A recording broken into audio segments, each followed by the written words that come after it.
It was a quiet morning in a small seaside town. The sun rose slowly over the ocean, painting the sky with soft shades of pink and orange. Waves rolled gently onto the shore, and the breeze carried the salty scent of the sea through the narrow streets. Life moved slowly here. Fishermen prepared their boats, shopkeepers opened their doors, and children ran barefoot on the warm sand. Everything felt peaceful, almost too peaceful. Just beyond the edge of the town, where the trees grew taller and wildflowers bloomed freely, stood an old beach house. It was silent. The windows were dusty, and the wooden door was cracked with time. Ivy climbed its stone walls, and the roof sagged in places, as if the house had grown tired of waiting. No one lived there. No one even went near it anymore. Locals whispered stories about it, always in hushed voices, always followed by silence. Some said the house had been empty for more than 20 years. Others believed someone once disappeared inside, never to return. Children dared each other to touch its door, but no one ever stayed long. It wasn't haunted in the way movies show haunted houses. There were no shadows at the windows, no screams in the night. Instead, it was the quiet that frightened people. The silence that seemed too deep, too still, like the house was holding its breath. But not everyone feared it. One summer morning, someone new arrived in the town. They weren't from the city, and they didn't come to swim or surf or take photos. They walked slowly along the shoreline, noticing every shell, every footprint in the sand. Their eyes stopped at the beach house, just like everyone else's, but they didn't look away. Something about the place felt familiar, like a voice calling from far away. Not loud, not urgent, just constant. Curiosity can be stronger than fear, especially when something inside you wants to understand the unknown. The traveler asked the shopkeeper about the house. The old man behind the counter shook his head and simply said, "It's better left alone." But when the traveler asked why, no one could explain. Only stories, only silence. That evening, as the sky turned orange and the ocean glowed with light, the traveler walked toward the house. Grass brushed their legs, and dry leaves crunched underfoot. The house stood quiet, as it always had. They paused at the front steps, one hand resting on the railing. The wood felt cool, still strong despite the years. The door didn't creak when it opened. It didn't resist. It simply let them in. Inside, dust floated in the beams of sunlight slipping through the broken shutters. The air was heavy, still holding the scent of salt and something older, like paper, like memories. Furniture stood covered in white sheets, frozen in time. A fireplace sat cold in the corner, and a small clock on the wall had stopped ticking long ago. Everything was in its place, but nothing was alive. Then on the table the traveler saw it, a small box carefully carved with seashells and stars. It wasn't locked. Inside was a key, not to the house. It was smaller, more delicate, like it belonged to something hidden. And beneath it, a single note, yellowed by age, "Truth waits in silence." They didn't know what it meant, not yet, but something told them they were meant to find it. The quiet of the house no longer felt empty. It felt full, like it had been waiting for someone to listen, someone to understand. And as the sun disappeared behind the horizon and the house grew dim, the traveler stood still, holding the key, knowing the real story was just beginning. The air was warm the next morning, and the sea shimmered under a soft blue sky. The sound of the waves calmed the heart, and the soft crunch of sand underfoot felt almost like a quiet rhythm, like the town itself was gently breathing. That's what made it the perfect place for someone who wanted nothing more than a little peace. Just peace. No noise, no demands, no past. Just the sound of the ocean and time to be still. That was the reason for coming here. Not for adventure, not for mystery, just for quiet. A place to rest, to think, maybe even to forget a few things. The old inn on the hill was simple, the kind with creaky stairs and windows that opened to the sea breeze. The woman who owned it smiled gently and didn't ask questions. There was a little breakfast each morning, and then the day was free. The travelers spent hours walking by the shore, collecting small stones and shells. Sometimes sitting on driftwood, just watching the tides. But no matter how far the footsteps wandered, they always seemed to circle back to the edge of the forest, back to the place where the beach house stood, silent and still, holding its secrets. The traveler had stepped inside once, just briefly. It wasn't scary, just quiet, too quiet, but it didn't feel wrong. It felt like a place forgotten, like a photograph left in a drawer. Something about it stirred a feeling that couldn't be explained. That's why, a few days later, they went back, not with a plan, just a feeling. Something about that house seemed to be calling, not loudly, but in a voice only the heart could hear. Inside, the air was cool and dry. Dust coated the shelves, and the furniture remained under its ghostly covers. But this time they noticed something different. A small staircase, half, hidden behind a curtain, led up to a narrow room beneath the roof. The steps creaked gently as they climbed, and cobwebs brushed against the walls. At the top was a wooden door, slightly ajar. The attic was dim, filled with forgotten boxes and covered furniture. Light streamed in through a single round window. In the far corner, beneath a dusty blanket, stood a writing desk, and on that desk, surrounded by bits of broken glass and old feathers, was a book, thick leather, bound and clearly aged. Its edges were worn, and the clasp that held it shut was rusted. A tiny antique lock held the pages closed. The traveler reached for it, brushing away years of dust with a sleeve. The journal felt heavy in their hands, real, personal. Something about the way it sat there, untouched, undisturbed, felt important. Sacred, even, but it was locked. There was no key, no name on the cover, no clue who it belonged to, just that small, silent lock, like a door that only opened for those meant to walk through it. There was no urge to break it open, no rush. Instead, the traveler just held it, turning it gently, noticing the faded design on the cover. Waves, stars, and a small engraving in the corner, almost too faint to read. But when the light caught it just right, the words became clear. What is buried is never lost. The journal stayed with them after that, tucked into a bag kept close. It wasn't just a book. It was a question waiting for an answer, and though it remained locked, its presence was anything but quiet.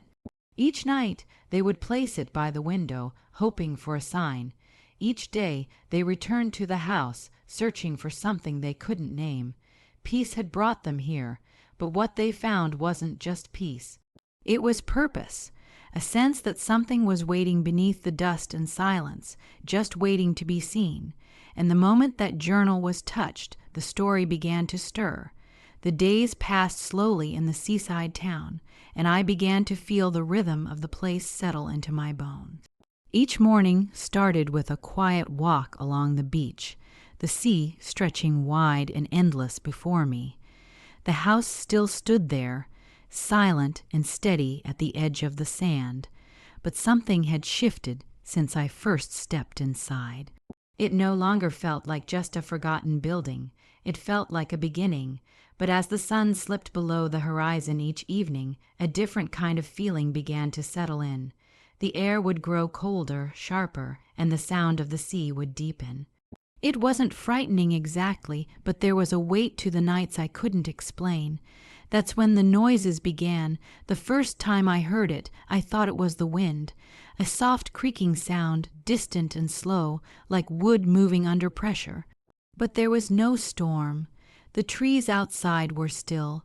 Then came the whispers, not loud, not clear, but faint and wavering, like someone speaking just out of reach.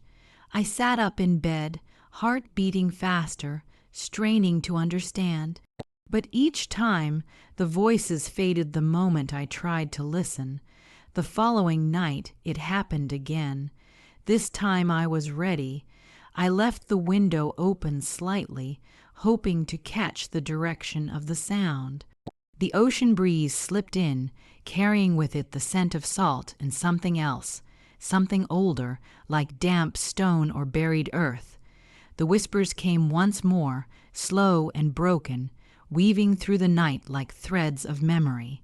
I tried to tell myself it was just the sea, that maybe the wind passed through cracks in the rocks in just the right way, but in my chest I knew better. The sounds weren't random, there was rhythm, a kind of pattern. Almost like words, the next day I returned to the beach house, this time with a notebook. I wanted to write down everything I remembered. The house felt different now, still quiet, but more awake, as if it had noticed I was paying attention.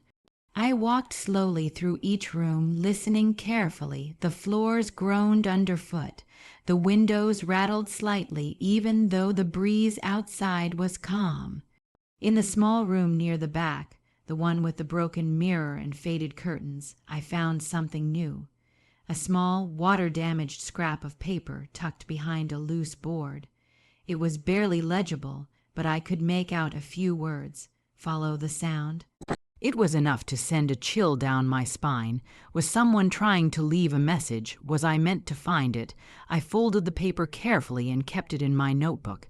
That evening, as the light dimmed, I returned to the shore and stood facing the sea. The waves rolled in gently, but beneath them I thought I heard something else. Faint again, but persistent. A low hum, a whisper, not from above or around me, but from the water itself. I stepped closer, toes sinking into the wet sand. The breeze tugged at my sleeves, and again I heard it. A voice so soft it felt like breath. Not words exactly, but feeling, longing. A sense that something was reaching out. That night I couldn't sleep. I sat by the window with the journal in my hands. The lock still held firm, but I felt like I was getting closer. I didn't know how I would open it or when, but I knew now that it was connected to the sounds, the whispers, and the strange feeling that had been growing stronger with each passing day. I started to wonder, what if the noises weren't meant to scare me? What if they were invitations, echoes from something, or someone trying to be heard? The more I listened, the more I felt like I was part of something larger. Like the house, the sea, the journal, and even the whispers were pieces of a story that had been waiting quietly for someone to find them. And now it had begun to unfold, not with loud signs or clear paths, but with gentle clues, quiet sounds, and the deep pull of the unknown. I didn't know what I would discover yet, but I was ready to listen. The lock on the journal held for days, maybe longer. I kept it close, setting it beside me as I read or walked or simply sat by the waves. I still hadn't found the key, but something told me that when the time was right, it would open, not just with metal, but with understanding. I waited, listened, and allowed the silence between the whispers to speak. And one evening, as the sun dipped low and turned the sky a gentle gold, I returned to the beach house again. I wasn't looking for anything in particular, just walking through the room slowly, as I'd done so many times before. In the front room, the light hit the old bookshelf just right, and that's when I noticed it, an uneven line, where a small book had been pressed too tightly between two others. I pulled it out gently, and behind it, tucked into the space between the boards, was a tiny brass key, rusted, worn, but still strong. Back at the inn, I placed the key into the journal's lock. It hesitated, then turned with a soft click. The clasp opened, and the leather cover relaxed for the first time in what must have been years. I held my breath as I turned the first page. The handwriting was neat, delicate, and dated. Decades ago. The ink was faded but still readable. It began simply, a description of a family who had moved into the house by the sea one summer. A father, a mother, and 2 children. a boy and a girl. Their names were written in soft, careful letters, almost like a whisper on paper. The journal wasn't a storybook. It was a memory, written by someone who had lived within those very walls. Each page revealed small details: morning walks on the beach, collecting shells, laughter around the dinner table, a dog named Pepper who loved to chase seagulls. But as I read further, the entries began to change. The writing grew tighter, more hurried. There were mentions of strange happenings, doors opening on their own, windows shutting even when there was no wind. At first, the family thought it was the house settling, but then the dreams began. The writer, who seemed to be the mother, spoke of hearing voices at night, not shouting or crying, but soft voices calling from the sea. The children, too, began to whisper about strange dreams. The little girl said someone was singing to her in the dark, a lullaby she'd never heard before. The boy spoke of seeing lights under the water at night, like stars floating below the surface. One night, according to the journal, the mother woke to find both children standing at the window, staring out at the ocean. When she asked what they were doing, they simply said, "listening," that word repeated again and again in the entries that followed. And then the pages changed entirely. One day, the writing stopped being a daily record and became a plea. The words were messy, uneven. The mother wrote of a growing fear, of something ancient, something tied to the sea and the land. She wrote that the whispers were growing louder, more insistent, that her husband had gone out to the beach late at night and returned with seaweed tangled in his hair and no memory of where he'd been. On the final page, she wrote of one last evening. A storm had rolled in, fierce and sudden. The waves crashed against the rocks, and the wind howled through the broken shutters. She wrote that she felt it, felt something watching.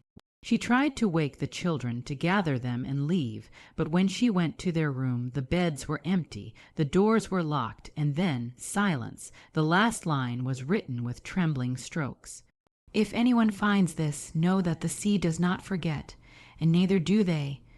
I closed the journal slowly, letting the weight of those words settle. The silence in the room around me was no longer just quiet. It was full. Full of what had happened, full of what remained, full of what still waited to be understood. And in that moment, I realized the house had never been empty. After reading the journal, something shifted inside me. The story it told was haunting, yes, but more than that, it was unfinished. It felt like the final sentence had been written too soon, like there were pages missing. I couldn't stop thinking about the family, the quiet fear in the mother's words, and the silence that followed. The mystery didn't end with the last entry. It only deepened, and I had the growing sense that the house was still holding on to pieces of the truth. So I went back, not out of curiosity anymore, but out of a strange sense of duty, like the story had chosen me to finish it. The beach house greeted me with the same stillness, but now I saw it differently. It didn't feel empty anymore. It felt full of memory. I started searching more carefully, not just walking through the rooms, but opening drawers, gently lifting old cloths, feeling the walls for loose panels. In the upstairs bedroom, I found an old wooden box beneath the floorboards, tucked beneath the bed frame. Its hinges were stiff, but it opened with a soft groan, as if it hadn't been touched in years. Inside were several items wrapped in faded cloth, a bundle of letters tied with ribbon, a small photograph album, and what looked like a child's drawing, crayons on yellowing paper of a house by the sea, with stars in the sky and waves almost touching the windows.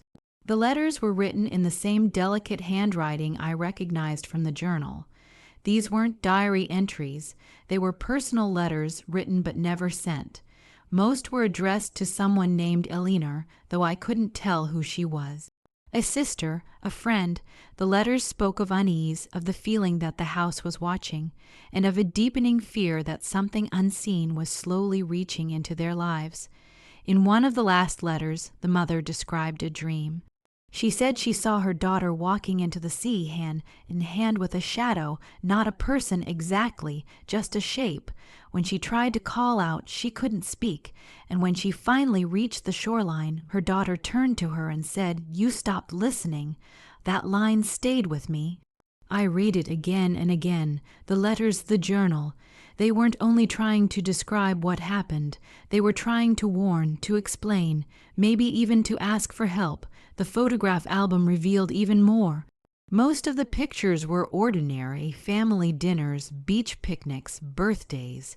The children smiling, the parents laughing, the dog bounding across the sand. But a few photographs were different. One, taken near the water, showed the little girl standing beside a tall figure in the distance. The others in the photo looked away like they hadn't seen it, but the figure was there, pale and blurred as if caught mid-motion. In another photograph, the family stood together on the porch, but when I looked closer, I noticed something strange in the window behind them. A shape, faint, almost transparent. It looked like a hand pressed against the glass. No one in the picture seemed to notice it. The further I went through the photos, the more uneasy I felt. These weren't just coincidences. There was something, or someone, appearing again and again, not clearly, not obviously, but consistently, as though it had been part of the family's life all along, hiding in plain sight. The most surprising truth, though, didn't come from the photos or the letters. It came from what was missing. One envelope in the box was sealed and addressed to the local church in town, but the letter inside had been removed. All that remained was a small note, handwritten in different ink. They asked me to bury it. I couldn't. I still don't know who wrote that final note, but it made everything feel more real.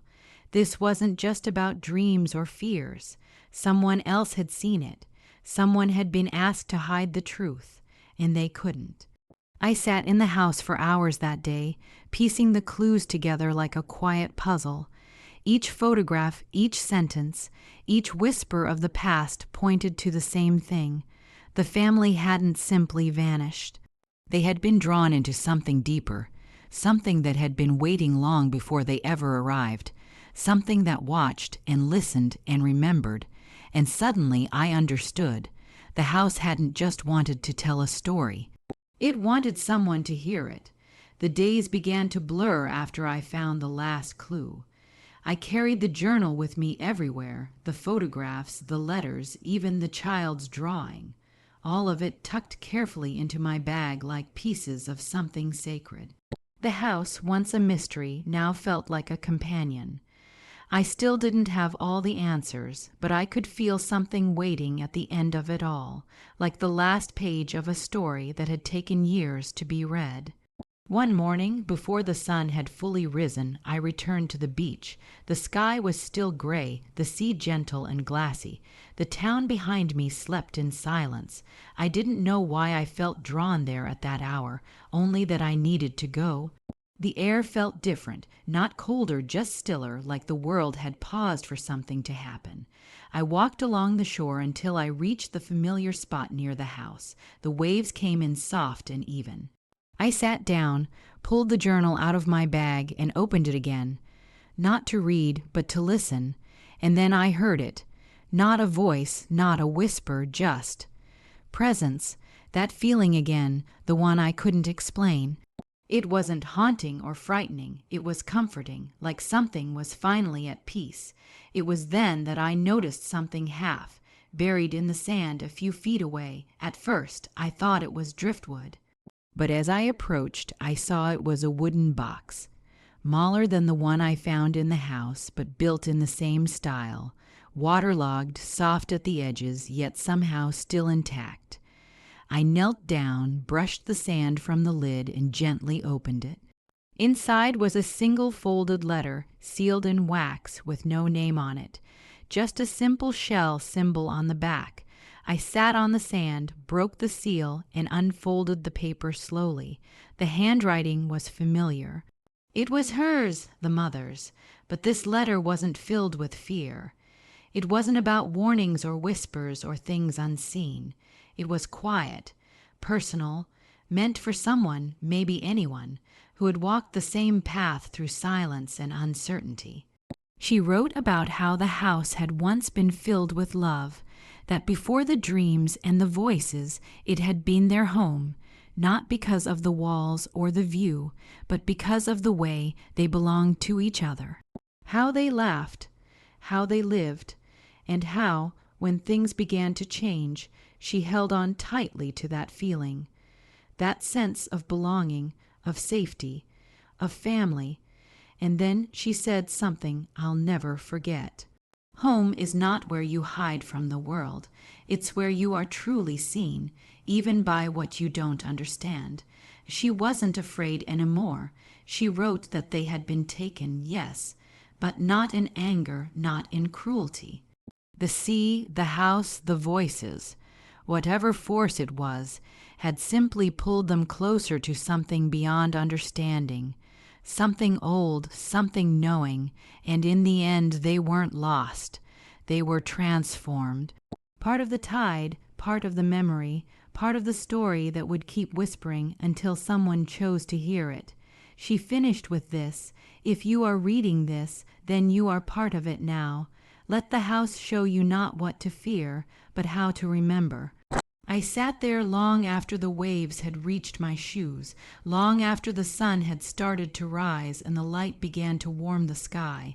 I thought about everything I'd seen, everything I'd read, everything I'd felt. I came to this place to find peace, to be alone, but the house had shown me something else, something deeper. Belonging wasn't just about people or places. It wasn't about walls or names or history. It was about listening, about holding space for something greater than yourself, about allowing the past to live in you, not to haunt you, but to shape you. The beach house wasn't just a place of loss. It was a keeper of love. And in its own strange, quiet way, it had let me in, not just to understand what happened there, but to understand myself. I came looking for silence. What I found was a story, a voice, a home. I didn't expect this story to change me. I came to a quiet town by the sea, searching for peace, maybe even escape. But the moment I stepped near that beach house, silent, broken, yet still standing, I felt it, like a voice waiting to be heard. The house wasn't just old. It was alive in its own quiet way.